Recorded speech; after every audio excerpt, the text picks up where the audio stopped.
Selamat pagi anak-anak, berjumpa kembali dengan Ibu Ria. Hari ini kita akan membahas tentang kesehatan. Kita akan membahas tentang yang sekarang sedang fenomena terjadi di seluruh dunia, yaitu tentang COVID-19 atau yang biasa kita sebut dengan Corona. Oke. Yang akan kita bahas di sini adalah dampak pandemi COVID-19 atau Corona terhadap dunia pendidikan. COVID-19 sangat berbahaya dan mematikan bagi manusia. Pertama kali ditemukannya di Wuhan, Cina, dan terkonfirmasi pada akhir Desember 2019. Virus ini menyebar ke seluruh dunia sangat cepat. Oleh sebab itu, WHO menetapkan wabah ini sebagai pandemik. Oke, selanjutnya. Bagaimana cara penularan COVID-19? Mungkin kalian sudah dengar dari media televisi, media ataupun media elektronik yang lain kan? Karena setiap hari kita mendengar pembahasan tentang hal tersebut. Yang pertama adalah melalui droplet dari orang yang reaktif COVID-19. Yang kedua, melalui benda yang sudah tersentuh oleh orang yang reaktif COVID-19. Dan yang tidak kalah penting adalah berkerumun yang terdapat orang yang telah reaktif COVID-19. Oleh sebab itu, kenapa kita tidak diperkenankan untuk sekolah seperti biasanya atau sekolah normal seperti biasanya, karena untuk memutuskan mata rantai COVID-19 tersebut. Berikutnya, rumitnya penanganan wabah ini akhirnya membuat pemimpin dunia melakukan kebijakan yang super ketat. Kebijakan ini adalah supaya untuk memutuskan mata rantai COVID-19. Dan kebijakan ini pun akhirnya berdampak pada dunia pendidikan di seluruh dunia. Seluruh dunia meliburkan sekolah-sekolah, baik formal maupun informal, dan melakukan kegiatan pembelajaran secara daring atau secara online. Hal ini pun tidak serta-merta diterima oleh semua kalangan karena ketidakkesiapan stakeholder sekolah dalam melaksanakan pembelajaran daring, dan juga peralihan cara pembelajaran ini memaksa berbagai pihak untuk mengikuti alur yang sekiranya bisa ditempuh agar pembelajaran dapat berlangsung dengan baik. Oke. Tentu saja pembelajaran daring ini juga mempunyai faktor-faktor yang menghambat.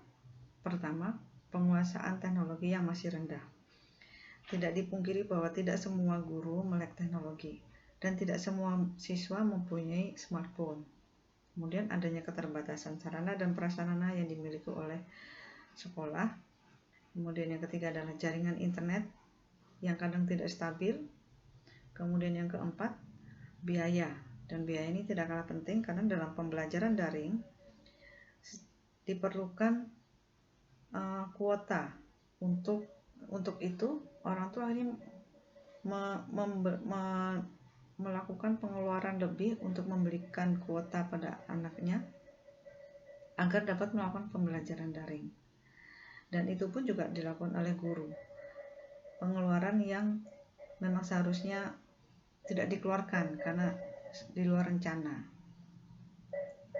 Yang berikutnya, kejadian ini memberikan kesadaran kepada orang tua bahwa mendidik anak itu ternyata tidak mudah, diperlukan ilmu dan kesabaran yang sangat besar dan juga biaya yang tidak sedikit. Sehingga dengan kejadian ini, orang tua harus menyadari bahwa cara membimbing anak mereka dalam belajar, karena sekarang rumah adalah tempat pertama dan utama dalam mendidik anak. Untuk itu, guru-guru juga harus menyadari bahwa sebagai transfer of knowledge, guru harus menguasai teknologi informatika agar pembelajaran daring ini bisa terlaksana dengan baik. Dan sekolah pun sebagai lembaga penyelenggara pendidikan harus bersiap-siap untuk mengantisipasi perubahan yang terjadi. Berikutnya, dampak pandemi COVID ini memberikan pengalaman berharga betapa peran sekolah ataupun madrasah yang selama ini sebagai sentral pendidikan seolah tidak berarti. Program-program sekolah yang dulu dianggap sangat penting karena berpengaruh terhadap kualitas pendidikan kini seolah tak berarti lagi. Misalnya, dibatalkannya atau ditiadakannya ujian nasional. Nah, demikianlah dampak-dampak yang kita alami selama pandemi COVID-19 ini. Semoga kita bisa melalui pandemi ini dengan segera, dan virus ini segera dapat menemukan vaksin yang tepat untuk menangani virus ini.